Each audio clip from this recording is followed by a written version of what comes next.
Sir, Khan Sahib के लिए सख्तियाँ बढ़ रही हैं, कम हो रही हैं, आसानियाँ हो रही हैं, अभी कुछ भी कहना दुरुस्त नहीं, लेकिन ऐसा क्या हुआ कि जो पीटीआई के जो लोग हैं, जो लीडर्स हैं, आप हैं और बड़े सीनियर लोग हैं,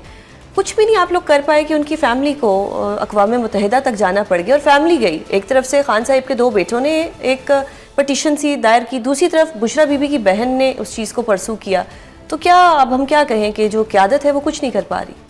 बिस्मिल्लाहिर्रहमानिर्रहीम। सुज़ैन, बहुत शुक्रिया जी, आपने अपने प्रोग्राम में इन्वाइट किया। देखें, 2 चीज़ें आपने मिक्स एंड मैच की, इनको मैं अलग एड्रेस कर देता हूँ। नंबर 1 ये कि जो फैमिली है उनकी अपनी डोमेन है और वो ब्लड रिलेशन है, और जो एप्लीकेशंस उनकी या जो यूनाइटेड नेशन से उनको रुजू करना या इंटरनेशनल वर्ल्ड से करना, उनका एक अपना स्वाबदीद है, उनका अपना प्रोग्रेटिव है। सो वो सपोज़ बेटे जो हैं, अगर उनको उनके वालिद से बात नहीं कराई जा रही, और जो जेल मैनुअल हैं, जो जेल रूल्स हैं, जो जेल लॉज हैं, और जो नेल्सन मंडेला रूल्स 1991 से लेके आज तक हम उसके सिग्नेटरीज़ हैं और हम फॉलो नहीं करेंगे, तो डेफिनेटली वो उसमें फर्स्ट एग्रीव पार्टी है, और वो एज अ ब्लड रिलेशन वो कोर्ट्स में, इंटरनेशनल कोर्ट्स में या इंटरनेशनल फोरम्स पे जाएंगे। उनका स्वाबदीदी हक है, उनको जाना चाहिए। नंबर 2 चीज़ जो आपने हमारे बारे में कही, देखिए जो लीडरशिप है वो पॉलिटिकल लीडरशिप खान साहब के साथ मेरे समेत ज़ात की हवाले से बहुत ज़्यादा एफिलिएटेड है, और मैं तो उन लोगों में से शामिल हूँ जिनकी खान साहब से बहुत ज़्यादा 2-3 सालों में मुलाकातें भी हुई, क्योंकि मेन प्रिंसिपल कौंसल रहा मैं बहुत से केसेस में, और खान साहब ने टिकट भी दिया, इलेक्शन भी कंटेस्ट किया इस्लामाबाद से। बात यह है कि हमारी अपनी डोमेन है, और उसके अंदर जो खान साहब की तरफ से इंस्ट्रक्शंस आती हैं, at least I am speaking for my self, उसको एज इट इज़ मैं तो 101% फॉलो करता हूँ। और आपने उसका लास्ट जो एपिसोड हुई, जब 19 अगस्त को मेरी मुलाकात हुई खान साहब से, आई वाज अलोन देयर। उसके बाद सब तक आपकी मुलाकात नहीं, आई वाज अलोन देयर, और जो खान साहब ने वर्ड टू वर्ड कहे, वो वर्ड टू वर्ड मैंने मीडिया को और पार्टी को, क्योंकि मैं खुद कोर कमेटी का मेंबर हूँ, सीसी को, लीगल कमेटी का भी मैं मेंबर हूँ, लीगल कमेटी को भी, और जो पॉलिटिकल कमेटी है जिसका मैं मेंबर नहीं हूँ, लेकिन खान साहब की इंस्ट्रक्शंस दी गई थी, तो मैंने उस पर उनको सबको एड्रेस किया, और जो एक्नॉलेज किया नेक्स्ट जब ट्यूसडे को खान साहब से मुलाकात हुई, सलमान राजा साहब की, गौर साहब की, पंजोता साहब की, अली जफ़र साहब की, तो जब वो निकले तो उन्होंने कहा hats off to you Ali Bukhari, जो आपने बात कही खान साहब ने कहा, यही मैंने उसको कहा था, 100% थी। सही। तो बात यह है कि हमने अपनी पॉलिटिकल कोशिश भी करनी है खान साहब को बाहर लाने की। जो स्ट्रगल पार्टी कर रही है इस टाइम, बहुत हमारे वर्कर्स कर रहे हैं, हमारी लीडरशिप कर रही है। आपके सामने बैठा हूँ, 19 FIRs हैं और बेल कन्फर्म्स नहीं हो रही है अभी तक। आप भी दहशतगर्दों में एक दहशतगर्द, कातल, हर चीज़ का FIR जो भी हो सकती है, 19 FIRs हैं मेरे पे। और बड़ी अनफॉर्चुनेट बात है सुज़ैन, आपको देख इस प्रोफेशन से भी वाबस्ता है। मैंने एक रिट की थी इस्लामाबाद हाई कोर्ट में आफ्टर 26 नवंबर,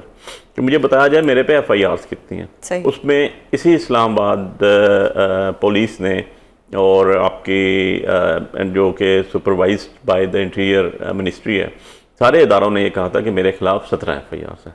और अभी आपने देखा कि 5 अगस्त से कबल जब एक और तहरीक का या एक और एहतजाज की कॉल दी खान साहब ने, तो एक नई FIR आ गई। And I was sitting in my office and watching TV, जब एकदम मुझे पता चला कि जी मेरा नाम भी चल रहा है कि वारंट निकल गया, तो मैं I rush towards the court and file the bail petition कि भाई किस में है। तो पता ये चला कि 26 नवंबर से पहले का एक केस है, उसके अंदर मैं नामजद नहीं हूँ, आई am not named, supplementary statement में डाल के कर दिया गया। सो ये तो सच्ची बात है, हमारे साथ तो जो हो रहा है हो ही रहा है, लेकिन ये कोर्ट्स का भी तो मजाक बना दिया गया ना। 26 नवंबर की आपने बात की, अगर 26 नवंबर की मैं FIR की बात करूं तो कोई आप लोगों की तरफ से प्रेशर तो नहीं बिल्ड किया जा रहा? हर दफ़ा जाके किसी ना किसी बात पे डेट ले ली जाती है, कभी कह दिया जाता है वकीलों की हड़ताल है, कभी कोई और रीज़न आ जाता है, क्यों इतना डिले किया जा रहा है? 26 नवंबर आप लोग कहते हैं, इतने बड़े बड़े इल्ज़ाम हैं आपकी तरफ से, लेकिन क्यों नहीं हो रही FIR? देखें, FIRs या बेल्स दो अलग चीज़ है। सो अगर बेल्स की बात करें, जिसपे हम सारे नामज़द हमारी टॉप लीडरशिप है, और जिनकी इकट्ठी होकर मेरा ख्याल है लास्ट रेट ऑफ हियरिंग जो थी दैट वाज 9 सितंबर, उसमें 240 पिटिशंस इकट्ठी हो गई।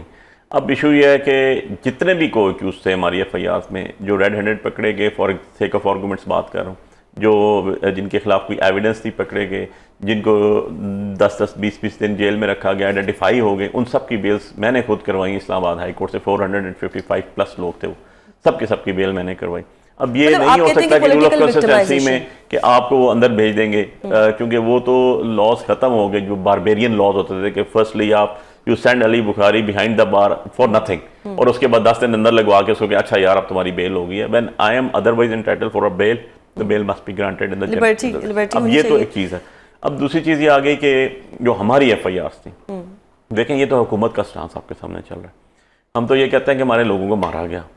मेरे अपने हल्के में यानी 48 इस्लामाबाद से एक शख्स की FIR, मैं वही आपको बता रहा हूँ, एक शख्स बच्चा हमारा शहीद हुआ, उसका नाम अनीस था, अनीस सत्ती। वो तो टोटली अलग आर्गुमेंट हो जाएगा। उसकी जो है ना वो कब्र पे भी गए सारे, सब देखा, लेकिन फिर वही बात है, FIR नहीं उसकी एप्लीकेशन मूव हुई फॉर रजिस्ट्रेशन ऑफ FIR, उसकी 22A की पिटीशन लगी for registration of FIR 22A और CRPC, वो बंदा गायब हो गया, मुद्दई उसका मामा गायब हो गया, उसका बालक गायब हो गया, लेकिन वो बरामद जब हुए, जब उसको ला के कोर्ट में पेश किया गया, उन्होंने कहा जी हम विड्रॉ कर रहे हैं, हमको FIR नहीं। तो एग्जैक्टली अब चले, एक तो ये इशू हो गया, दूसरा जो अलीमा बीबी पे अंडा जिसने भी मारा, बड़ी गलत हरकत थी, उस पर कोई आप लोगों ने FIR कराई, कोई आइडेंटिफाई हुआ? अलीमा आपा पे अंडा मारा गया, उन लोगों को जब लोगों ने घेरा तो उनको पुलिस कस्टडी में वहां से भगाया गया, गाड़ी नंबर मौजूद है, आपके बंदा मौजूद है, उसके ऊपर एप्लीकेशन मूव की गई, सही, और एप्लीकेशन के ऊपर आज तक कभी कोई काम कार्रवाई नहीं हुई। देखिए 22A के ग्राउंड्स बनाने पड़ते हैं ना, आप पहले SHO को देंगे, फिर SP को कॉल देंगे, एप्लीकेशन देंगे, फिर IG को देंगे, उसके बाद तीनों की लगा के पिटीशन के साथ फाइल करेंगे, that is something else, but I am not known to that कि भाई उससे आगे क्या हुआ। But on the other side जो 2 दिन बाद एक सहाफ़ी वाला इशू हुआ, उस पर कुछ भी नहीं हुआ, और FIR भी होगी, और दहशतगर्दी की FIR होगी, और विद इन नो टाइम होगी, वो खिलाफ पे भी होगी। जो आप लोग इस्तीफे दिए जा रहे हैं, आप लोग तो मैदान खाली छोड़ रहे हैं। कौन सा मैदान? देखें हम तो गांव के लोग हैं ना, तो हमारी साइड पे एक कहावत यूज होती है, उसको कहते होते हैं नूरा कुश्ती।